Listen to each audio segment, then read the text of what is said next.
الرحيم. وقال الذين أشركوا لو شاء الله ما عبدنا من دونه من شيء نحن ولا آباؤنا ولا حرمنا من دونه من شيء كذلك فعل الذين من قبلهم فهل على الرسل إلا البلاغ المبين ولقد بعثنا في كل أمة رسولا أن اعبدوا الله واجتنبوا الطاغوت فمنهم من هدى الله ومنهم من حقت عليه الضلالة فسيروا في الأرض فانظروا كيف كان عاقبة المكذبين إن تحرص على هداهم فإن الله لا يهدي من يضل وما لهم من ناصرين وأقسموا بالله جهد أيمانهم لا يبعث الله من يموت بلى وعدا عليه حقا ولكن أكثر الناس لا يعلمون ليبين لهم الذي يختلفون فيه وليعلم الذين كفروا أنهم كانوا كاذبين إنما قولنا لشيء إذا أردناه أن نقول له كن فيكون.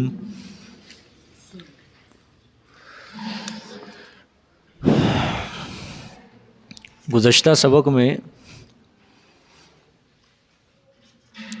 اللہ تعالیٰ نے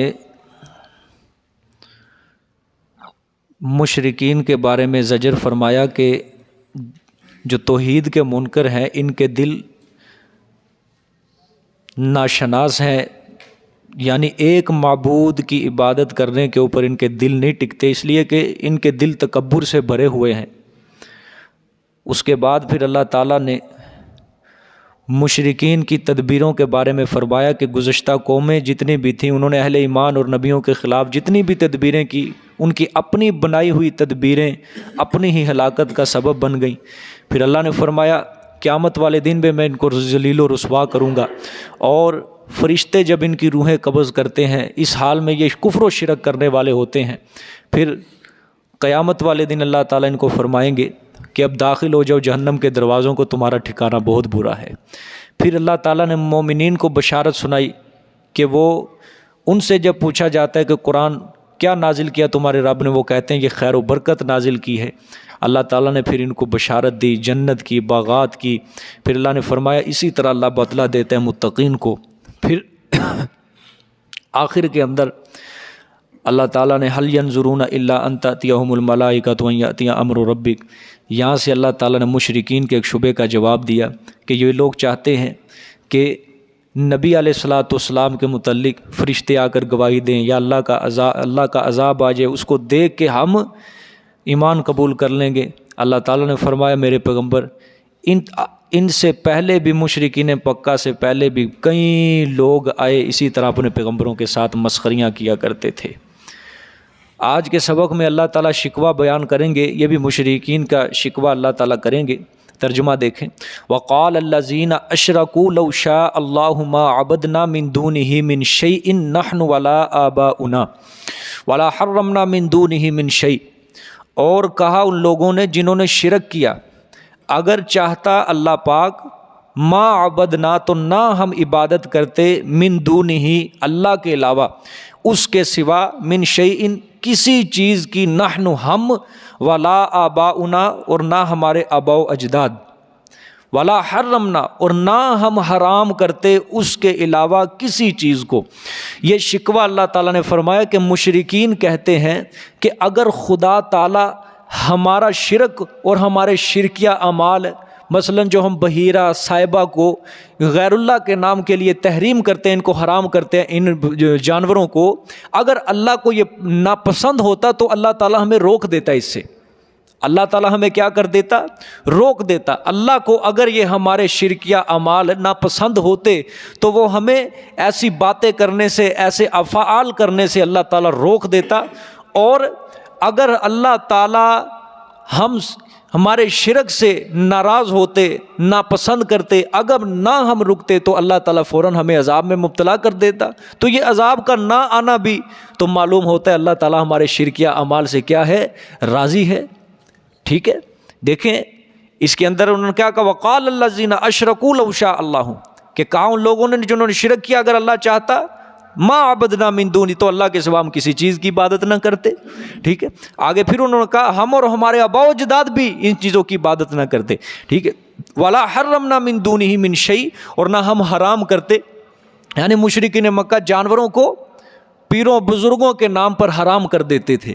ٹھیک ہے. اس کا گوشت کھانا، اس کے اوپر سواری کرنا، اس کے اوپر بوجھ لادنا وہ اپنے لیے حرام سمجھتے تھے. ٹھیک ہے. تو وہ کہتے تھے ہم یہ بھی حرام نہ کرتے. اللہ نے اس کا جواب دیا کذالک فعل الذین من قبلہم، اسی طرح کیا ان لوگوں نے جو ان سے پہلے تھے. ان سے پہلے بھی جو مشرک گزرے ہیں انہوں نے بھی کیا کیا ہے؟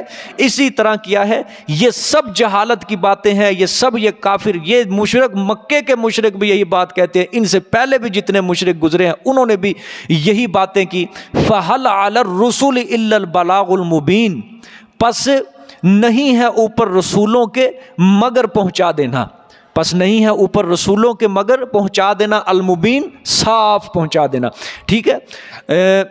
اللہ تعالیٰ فرما رہے ہیں یہ مسخری کی باتیں یہ پہلے کافر بھی کرتے رہتے تھے، ایسی جہالت کی باتیں، لیکن جو ان کے پاس ہمارے پیغمبر تبلیغ لے کر آتے تھے وہ ان کا کام منوانا نہیں تھا، صرف بات کو پہنچا دینا تھا. ان کا کام دعوت و تبلیغ تھا بس. ٹھیک ہے. آگے دیکھیں. وَلَقَدْ بَعَثْنَا فِي كُلِّ أُمَّةٍ رَسُولًا أَنِ اعْبُدُوا اللَّهَ وَاجْتَنِبُوا الطَّاغُوتَ فَمِنْهُمْ مَنْ هَدَى اللَّهُ وَمِنْهُمْ مَنْ حَقَّتْ عَلَيْهِ الضَّلَالَةُ. یہ اللہ تعالیٰ نے ان کے پچھلی اسی بات کا جواب بھی دیا ہے، اور یہ دلیل نقلی بھی ہے. یہ ایک دلیل نقلی اللہ تعالیٰ نے اس صورت میں ذکر کی نا، وہ دلیل نقلی بھی ہے. ٹھیک ہے. 3 دلیلیں عقلی ہو چکی ہیں اب تک، ایک دلیل یہ نقلی آئی ہے اب یہاں پہ، اور نیز یہ پچھلی بات کا جواب بھی ہے اس کا. ٹھیک ہے. وہ کس طرح؟ یہ لو شاء پہلے آیا نا، لو شاء اللہ، کہ اگر اللہ چاہتا تو ہم نہ عبادت کرتے. اللہ ہمارے شرک پر ہماری تحریم پر کیا ہے؟ گویا راضی ہے. ٹھیک ہے. اللہ فرماتے ہیں ظالموں اگر میں شرک پر راضی ہوتا تو پیغمبر کیوں بھیجتا؟ اگر میں تمہارے شرک پر تمہاری تحریم کے اوپر راضی ہوتا، یہ میں نے جو 1,24,000 انبیاء کو دنیا کے اندر بھیجا ہے یہ سب آئے ہی شرک کی تردید کے لیے تھے. یہ سب آئے کس کے لیے تھے؟ شرک کی تردید کے لیے آئے تھے، میری توحید کو بیان کرنے کے لیے آئے تھے. معلوم ہوتا ہے کہ اس شرک اور تحریمات سے میں راضی نہیں ہوں کیونکہ میں نے پیغمبروں کو بھیجا ہے. ٹھیک ہے. ترجمہ دیکھیں. وَلَقَدْ بَعَثْنَا فِي كُلِّ أُمَّةٍ رَسُولًا أَنِ اعْبُدُوا اللَّهَ وَاجْتَنِبُوا الطَّاغُوتَ، اور البتہ تحقیق ہم نے بھیجے ہر امت میں رسول، ان اعبدوا اللہ، یہ کہ عبادت کرو تم سب اللہ کی. قولی فعلی مالی ساری عبادتیں صرف کس کے لیے کرو؟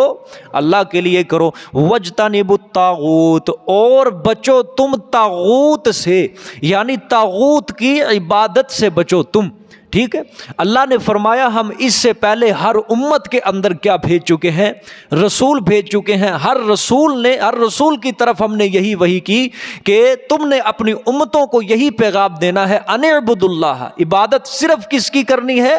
اللہ ہی کی کرنی ہے. واجتنبوا الطاغوت، اور طاغوت کی عبادت سے تم نے کیا ہونا ہے؟ بچنا ہے.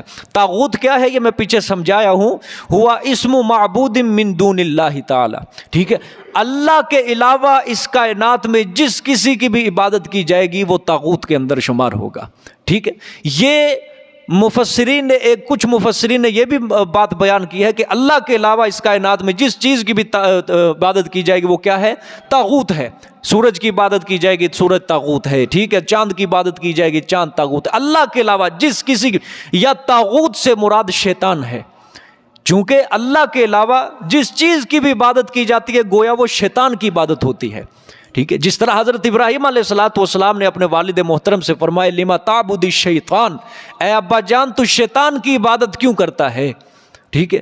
شیطان کی عبادت کیوں کرتا ہے؟ شیطان بھی کیا تھا؟ وَلَا تَجِدُ أَكْثَرَهُمْ شَاكِرِينَ، یا اللہ ان میں سے اکثر تیرے نہیں ہوں گے، وہ میرے ہوں گے. ٹھیک ہے. گویا اللہ کے علاوہ اس کائنات میں جس چیز کی عبادت کی جا رہی ہے وہ اس چیز کی عبادت نہیں ہوتی بلکہ وہ شیطان کی عبادت ہوتی ہے. کیونکہ شیطان لگاتا ہے نا اس کو اس رستے پہ، چل ان کو پکار. وہ شیطان کے رستے پہ چل کے ان چیزوں کو کیا کرنے لگ جاتا ہے؟ پکارنے لگ جاتا ہے، شرک کرنے لگ جاتا ہے. ٹھیک ہے. شیطان کی بات مانی، گویا اس نے شیطان کی عبادت کی ہے. ٹھیک ہے. واجتنبوا الطاغوت، اور بچتے رہو طاغوت سے. ٹھیک ہے. اچھا. اللہ تعالیٰ نے فرمایا جب ہم نے ہر پیغمبر کو اسی مضمون کے تحت وہی بھیجی تھی کہ اللہ کی عبادت کرنی ہے اور طاغوت کی عبادت تم نے نہیں کرنی، تو یہ جو تمہاری بات ہے یہ کہنا یہ بالکل غلط ہے کہ اگر اللہ کی مرضی ہوتی تو ہم شرک نہ کرتے، اگر اللہ کی مرضی ہوتی تو ہم ان کی باتیں نہ کرتے، غیر اللہ کی شرک نہ کرتے، کیونکہ بلا شبہ اللہ کی مرضی یہی تھی کہ اس کے سوا اس کائنات میں کسی اور کی عبادت نہ ہو، اس لیے تمہاری یہ بات غلط ہے۔ وَلَوْ شَاءَ اللَّهُ مَا عَبَدْنَا مِن دُونِهِ مِن شَيْءٍ نَحْنُ وَلَا آبَاؤُنَا۔ بات سمجھ میں آ گئی ہے؟ یہ بات تمہاری بالکل غلط ہے کہ تم کہتے ہو اگر اللہ چاہتا تو ہم نہ عبادت کرتے اس کے علاوہ کسی، نہ ہم حرام کرتے، نہ ہمارے آباء و اجداد یہ کام کرتے۔ اللہ نے فرمایا میں نے ہر پیغمبر کو جو ہر امت کے اندر نبی بنا کر بھیجا ہے تو وہ انہوں نے یہی پیغام دیا تھا کہ اللہ کے سوا کسی کی عبادت نہیں کرنی۔ تمہارا یہ کہنا بالکل بیکار ہے، غلط ہے، ٹھیک ہے؟ آگے فَمِنْهُمْ مَنْ هَدَى اللَّهُ وَمِنْهُمْ مَنْ حَقَّتْ عَلَيْهِ الضَّلَالَةُ، پس بعض ان میں سے وہ تھے جن کو ہدایت دی اللہ پاک نے، وَمِنْهُمْ اور بعض ان میں سے وہ تھے کہ جو ثابت ہو چکا اوپر ان کے گمراہی، ثابت ہو چکی ہو گئی اوپر ان کے کیا؟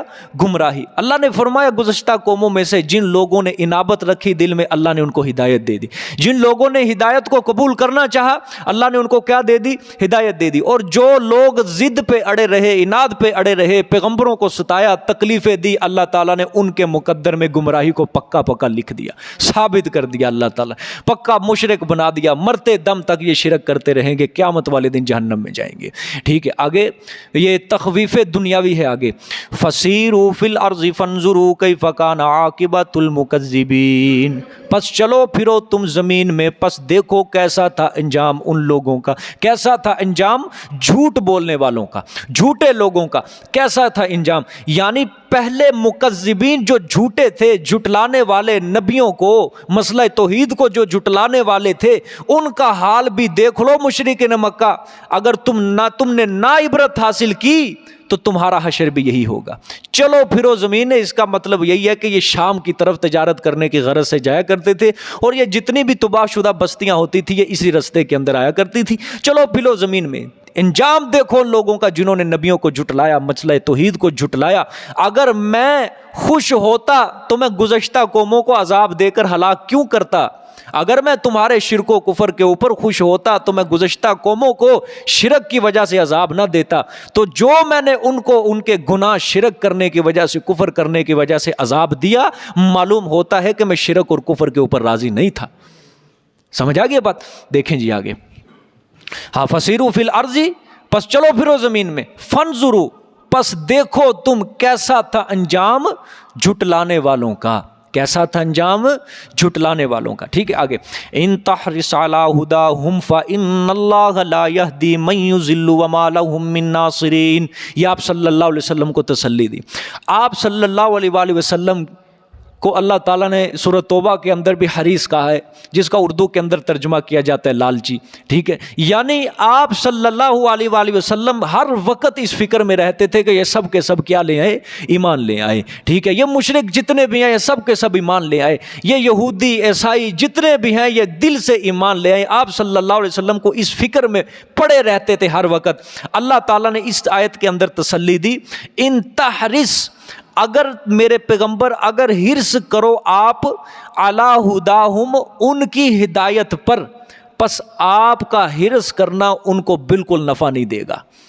اگر آپ حرص کرو، چاہو ان کی ہدایت کے اوپر کہ ان کو ہدایت مل جائے، یہ آپ کا فکر کرنا ان کو کوئی نفع نہیں دے گا بالکل۔ فإن اللہ لا یہدی من یضل، پس بے شک اللہ نہیں ہدایت دیتا من یضل، وہ جو گمراہ ہو جاتا ہے، ٹھیک ہے؟ یعنی جو ضدی بندہ ہوتا ہے، انادی بندہ ہوتا ہے، جو چاہتا ہی نہیں ہے میں ہدایت کی طرف جاؤں، جو چاہتا ہی نہیں ہے میں ہدایت کی طرف جاؤں، جو ہدایت کی تلاش میں لگتا ہی نہیں ہے بالکل بھی، اللہ نے فرمایا پھر میں ایسے بندے کا مقدر گمراہی بنا دیتا ہوں، ایسے بندے کے دل میں مہر جباریت لگا دیتا ہوں، حق سننے کی، سمجھنے کی، دیکھنے کی اس کی صلاحیت کو میں چھین لیتا ہوں، سلب کر لیتا ہوں، ٹھیک ہے؟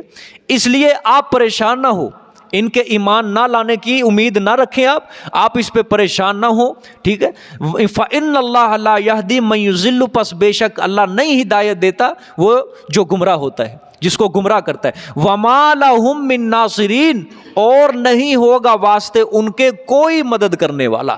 ٹھیک ہے, مشرکوں کا عقیدہ تھا نا قیامت والے دن یہ جن کی ہم پکار کر رہے ہیں, جن کی ہم عبادت کر رہے ہیں, یہ اللہ سے ہمیں چھڑوا لیں گے, جبر کر کے زوری زور یہ چھڑانے کی طاقت رکھتے ہیں. اللہ نے فرمایا ان کا قیامت کے دن کوئی مددگار نہیں ہوگا. ٹھیک ہے, اللہ اکبر. پھر شکوہ آ گیا جی, وَأَقْسَمُوا بِاللَّهِ جَهْدَ أَيْمَانِهِمْ لَا يَبْعَثُ اللَّهُ مَن يَمُوتُ. اور قسمیں کھاتے ہیں, یہ مشرکین مکہ کا بیان, اور قسمیں کھاتے ہیں یہ اللہ کے نام کی, جہد ایمانہم, کوشش اپنی قسموں کی, لا یبعث اللہ, نہیں اٹھائے گا اللہ, من یموت, جس کو موت دے دے گا. مشرکین انکاری تھے نا, اٹھنے کے بعد, موت کے بعد زندہ ہونے کے انکاری تھے, قیامت کے یہ انکاری تھے.